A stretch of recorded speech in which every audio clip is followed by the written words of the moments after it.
के लाडले प्रधान अध्यापक हसमुख व्यक्तित्व आदरणीय संजय जोशी सर, इस कार्यक्रम हेतु उपस्थित मेरे सभी सहयोगी शिक्षकगण और प्यारे विद्यार्थी मित्रों, मैं सर्वप्रथम आपका अभिनंदन करना चाहूँगा कि जिन जिन छात्राओं ने इसमें पार्टिसिपेट किया और उत्तम प्रकार से यहाँ पर प्रदर्शन किया, उन सभी छात्रों को सर्वप्रथम मैं अभिनंदन करना चाहता हूँ कि इतना उत्तम प्रकार से अपने गुणों का प्रदर्शन करके हम सबको उन्होंने सम्मोहित कर दिया। आज हम छत्रपति शिवाजी महाराज की जयंती मना रहे हैं। छत्रपति शिवाजी महाराज 400 साल पहले उन्होंने किस प्रकार शासन करना चाहिए, किस प्रकार जनता की सेवा करनी चाहिए, इस प्रकार का उत्तम प्रशासन उन्होंने करके दिखाया। यहाँ पर हमने अफजल खान को किस प्रकार मारा गया वो देखा, लेकिन ये कोई एकाएक नहीं हुआ। अफजल खान को मारने के लिए छत्रपति शिवाजी महाराज ने लगभग 6 महीने तैयारी की थी। कितने महीने? अगर आप बातचीत करते रहोगे तो सुनने में मजा आएगी। जब आदिल शाह के दरबार में ऐलान हुआ कि ये पहाड़ी चूहा, वो कहते थे इस पहाड़ी चूहा को जिंदा या मुर्दा पकड़ के लाना है। आदिल शाही दरबार में किसी की हिम्मत नहीं हो रही थी, कोई सामने नहीं आ रहा था।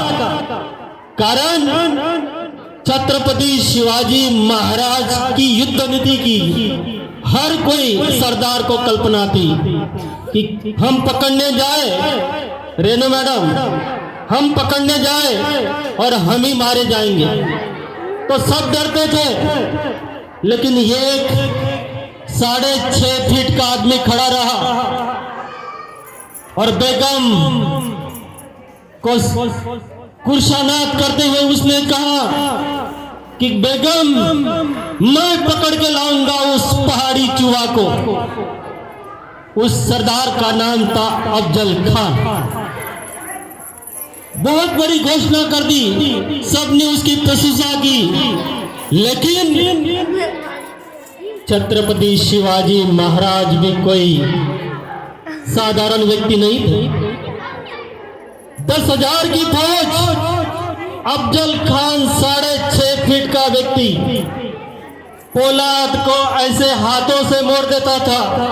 प्रचंड ताकतवर 10,000 की फौज लेकर स्वराज्य में छत्रपति शिवाजी महाराज को पकड़ने के लिए, मारने के लिए निकला। उसको बहुत बड़ी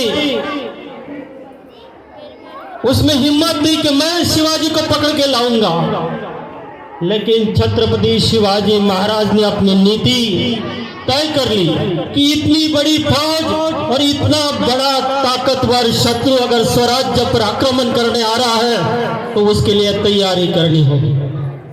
उन्होंने देखा कि छत्रपति शिवाजी महाराज उतनी ऊंचाई वाले नहीं थे, उतनी ताकत नहीं थी, लेकिन बौद्धिक क्षमता प्रचंड थी।